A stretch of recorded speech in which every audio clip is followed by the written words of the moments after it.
Aside from the lobbies have been done this morning, I've asked Sandy to kick them if I've asked too long. So on behalf of my wife and I, we'd like to thank you all for coming here today and sharing a special day with us. There are times when it's good to be surrounded by people who are important to you, and this one is one of those occasions. We hope that you enjoy it as very much as we are.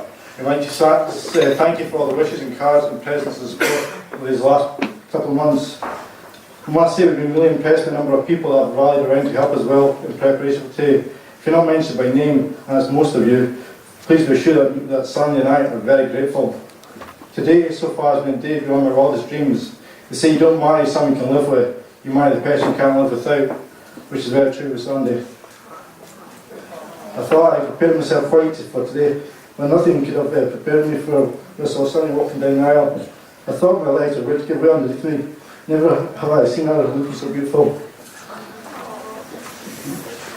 Tradition says that I say something amusing to Sandy, but unfortunately she says no such thing. But what I will say, we've been living together for nearly 1 year now, and tell we had a very, very valuable lesson. Whenever you're wrong, admit it. Whenever you're right, keep quiet. I'll be back. I'll put it up to argument. Doing this wedding preparation made me realise how much Sandy believes and trusted in me. Sandy actually let me organise a lot more than any other part of our brides would do. She always knew I would get things done, and today would go well. So my first thank you goes to Sandy, my wife, my bride, and my joy. Thank you for everything you've done. You know everything about me, and you still said I do.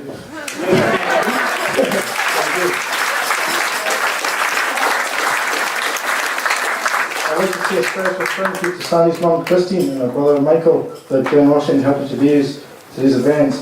But also for giving me your beautiful daughter. I promise I'll take good care of her, and of course do everything she tells me to. Well, try at least. Thanks to Mike for those kind words.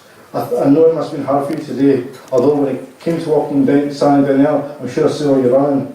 I also want to say a thank you to my parents who put up with me for all these years. You've both been there for me when I needed you and gave me a wonderful start in life. And I'm very fortunate and proud to have you as my mum and dad. And also a big thank you for the generosity as well in helping today. A massive thank you goes to Archie and Nancy, who kindly last minute gave us a lovely car to use, our wedding car, due to the company we used cancelling us last week.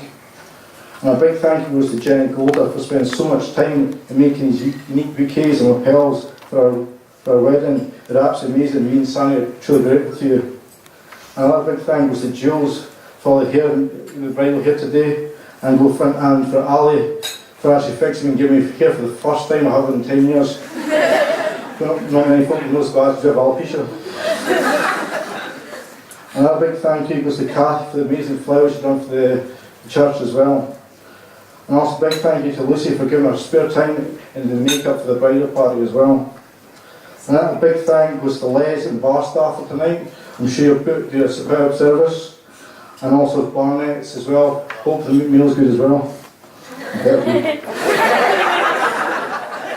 I can imagine my brother and my best man is getting impatient to make a speech now.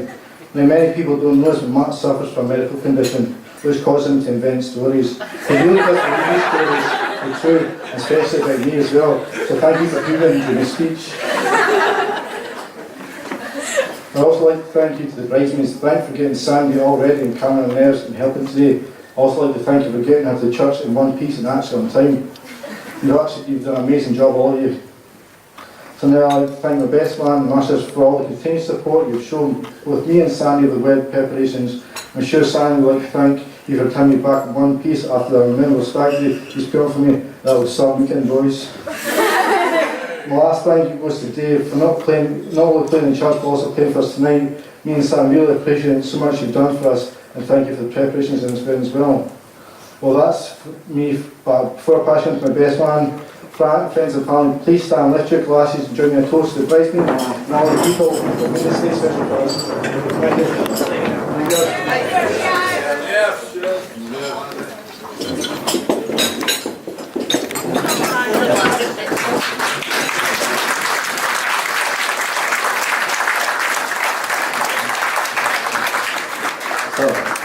Hello, my name is Matthew. For those who don't know me, I'm Stephen's little brother. Can I start by making an observation about Stephen and Sandy's choice of dress code for today? However cold the weather may be, a distinct advantage for a man wearing a kilt. Unlike women, we don't have a nervous breakdown when another guy turns up wearing the same skirt as us. In fact, we're rather relieved.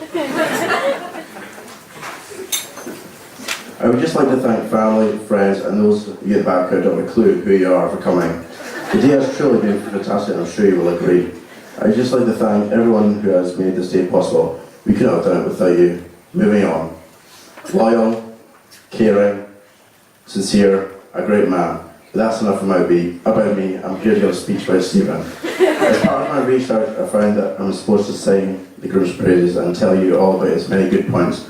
But I can't sing, and I won't lie.